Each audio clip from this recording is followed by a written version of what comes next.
Assalamu alaikum урматтуу достор жана биздин каналдын подписчиктери. Подписчиктерибиздин бири төмөнкөдөй суроо жөнөтүптүр. Берилген туютманы жөнөкөйлөт. Келиңиздер эми сразу эле бул туютманы жөнөкөйлөткөнгө өтсөк. Бул жерде косинус каша ичинде пи бөлүнгөн 4 плюс альфа, ал эми бул жерде синус каша ичинде пи бөлүнгөн 4 плюс альфа экен. Демек эки формуланы пайдаланып жөнөкөйлөтөбүз.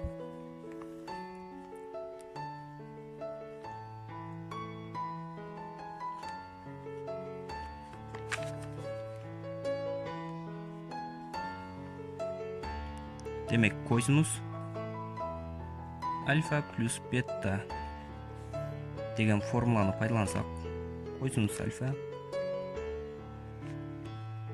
косинус бета минус синус альфа синус бета. Экинчи формулабыз синус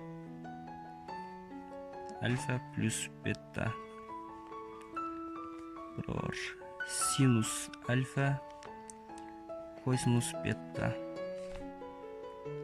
плюс косинус альфа синус бета. Демек ушул эки формуланы пайдаланып жөнөкөйлөтөбүз. Анда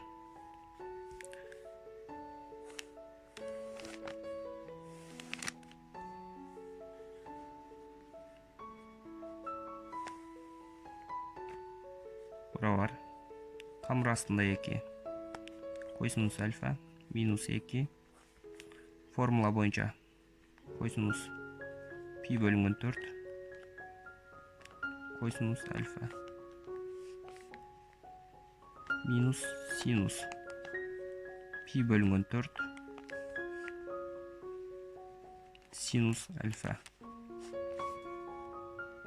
Анда бөлүмү 2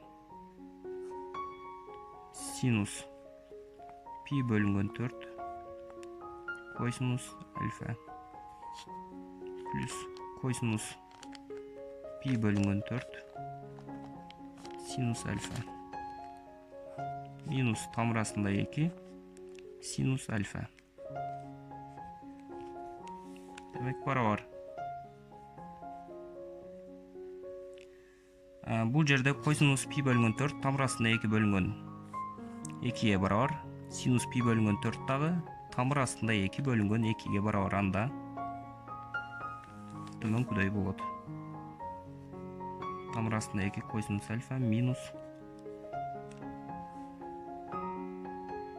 тамыр астында 2 бөлүнгөн 2 косинус альфа минус астында 2 бөлүнгөн 2 синус альфа бөлүмү 2 косинус тамыр астында 2 бөлүнгөн 2 косинус альфа плюс тамыр астында 2 бөлүнгөн 2 синус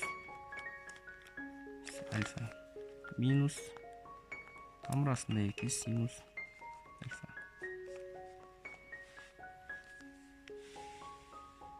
Кашаларды ачып жиберсек,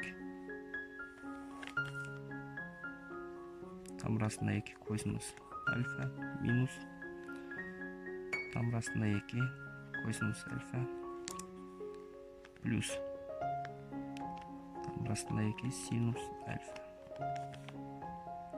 Анда тамыр астында 2 косинус альфа плюс тамыр астында 2 синус альфа минус тамыр астында 2 синус альфа. Демек окшошторду кыскартсак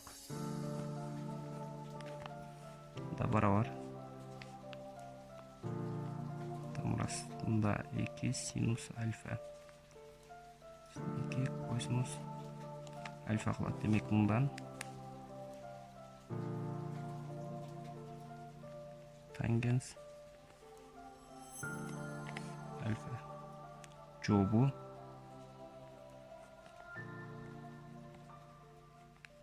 тангенс альфа болот.